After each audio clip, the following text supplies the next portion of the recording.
Hi, I'm Terry Boyle, and as part of the JVN management team here in Egg Harbor Township, New Jersey, we pride ourselves on the quality services that we provide to the U.S. government through supporting their contract staff. Our employees have taken advantage of University of Phoenix not only to provide their enhancements to their technical skills, which are always changing in this technology environment, but also their ability to communicate with their peers, management, and subordinates. University of Phoenix offers our employees the ability to provide these skills whether they are locally housed here in New Jersey or on travels supporting our customers. University of Phoenix offers various vehicles to allow our employees to continue their education via Skype or other methods that have enhanced the staff that we have, and we're looking forward to enhancing our staff in the future. Hello, and thank you, Terry. Yes, Terry and a few others at our government operations were looking to finish up some software engineering degrees. We did a lot of research, and we ended up turning to University of Phoenix. By far, they offered the most state-of-the-art, accommodating technology that we knew we would be able to benefit from based on our largely diverse travel schedule. A lot of the times, half of us are out on the West Coast, some people are overseas, and we needed a school that could accommodate that. And University of Phoenix does just that. We're able to log in via Skype, FaceTime, Google+, GoToMeeting, and not only do they allow us to use this, they promote it.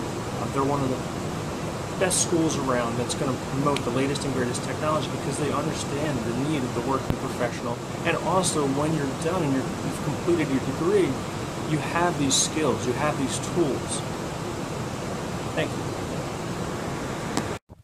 Why does the University of Phoenix have learning teams, and what are their relevance for the workplace? In many of the classes at the University of Phoenix, the class is divided into groups or learning teams to complete tasks or assignments. These teams work together through various means of communication to complete assignments, and this is relative to the workplace because this teaches real-life work experience by having to deal with people from different backgrounds so that people can communicate more efficiently when they are at work. Effective communication in the workplace is vital for workplace success. So University of Phoenix, the learning teams are a crucial part of the work experience needed in real life. Why public speaking skills are needed for all professionals, and how excellent communication skills can be influential. Excellent communication skills are needed in both the workplace and on other occasions as well.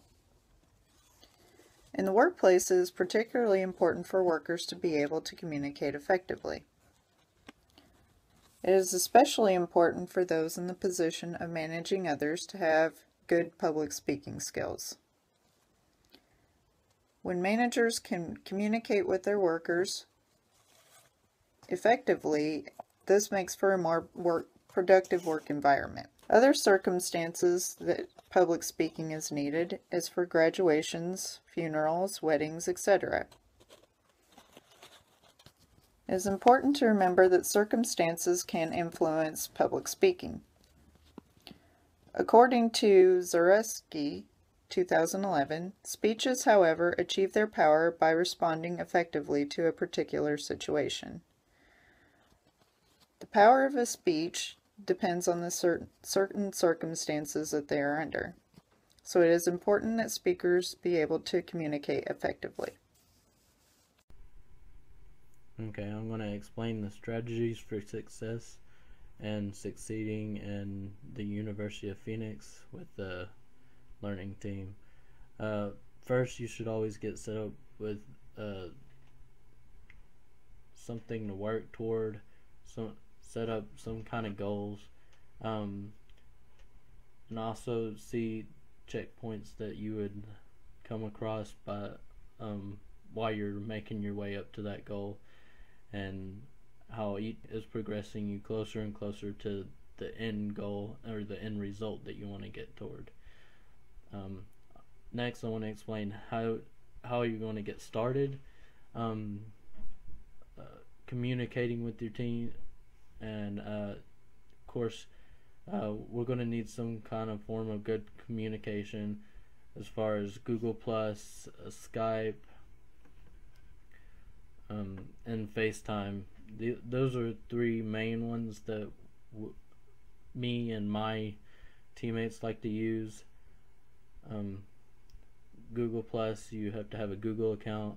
Anyone can get a Google account. Most smartphones, Android side, make you sign up with a Google account when you first get your Android smartphone.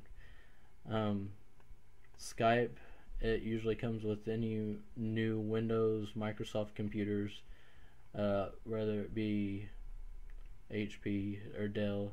Skype usually comes on there. You just gotta update it and make an account if you don't have one. And FaceTime is Apple based. If you're an Apple fan, you can get Apple. I don't recommend it because not everyone has Apple. Some people are Droid based phones, and some just like to use the Windows computer, and with the Windows and Droid based phones you can't have FaceTime because it requires an Apple account. When working on learning teams at the University of Phoenix, good communication skills amongst team members are vital for learning team success. Good communication amongst team members can sometimes be difficult. Students often tend to live in different time zones and have different schedules. There are many ways for learning teams to effectively communicate throughout the week. Learning teams can make use of the Learning Team Forum to post messages or share files with each other. Learning teams can also use the Learning Team Charter to coordinate date and time for all learning team members to attend virtual meetings. These virtual meetings can be held via Skype. This is probably the most effective way for teams to hold meetings. Good communication is important in all areas of life. When giving a speech, there are many things a speaker needs to keep in mind. When giving a virtual speech, it is important for the speaker to not read directly from their notes and to look into the camera as much as possible. It is also important for a speaker to include a smile during their speech. This smile can show that the speaker is comfortable and that they are confident in the message that they are sharing. It is also important for speakers to keep in mind their audience. When giving a speech, you don't want to offend anyone in the audience.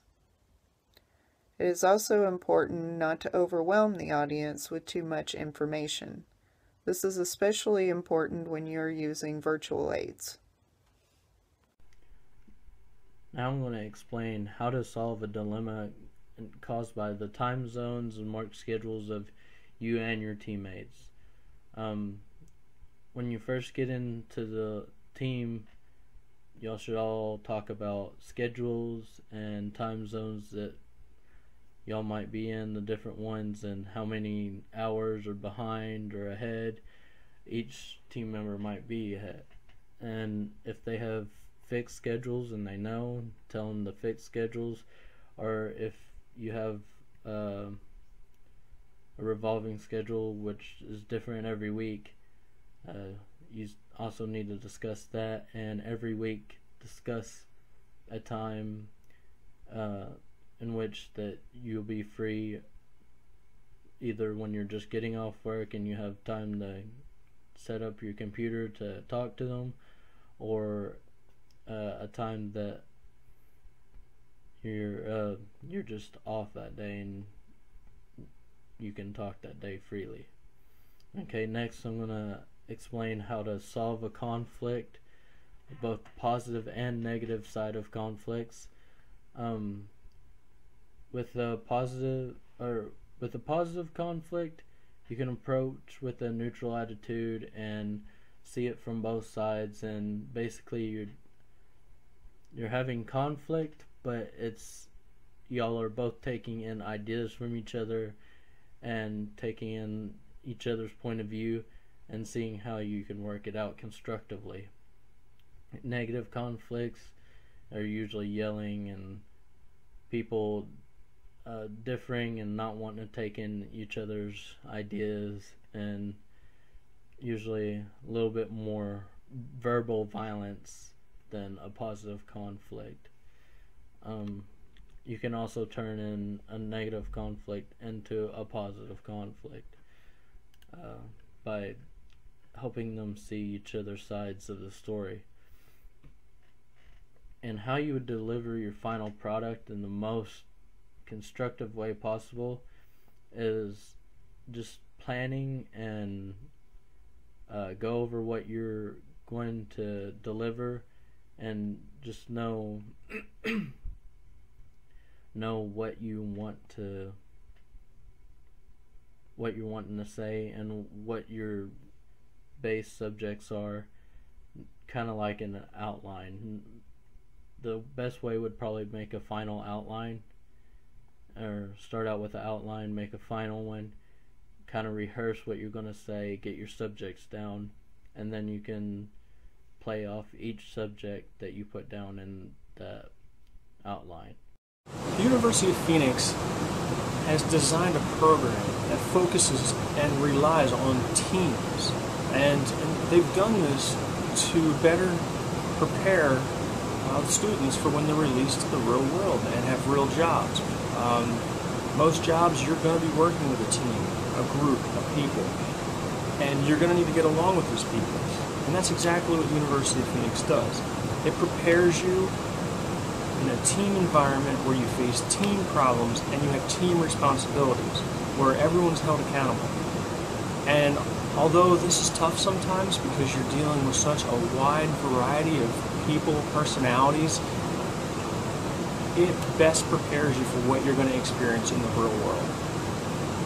I kind of did things backwards. I started a career first, so going into University of Phoenix, I was well equipped for some of the situations I was going to experience in a team environment. But wow, I have to say it's been one of the best and most positive experiences I've had so far in my school career. 3. The benefit of University of Phoenix to our staff is not only being able to provide the technical knowledge to our students, but also provide a framework in the delivery of this knowledge, and also be able to teach the students how to work in a cooperative environment. The ability for communication is demonstrated in every facet of the positions we hold here in the government.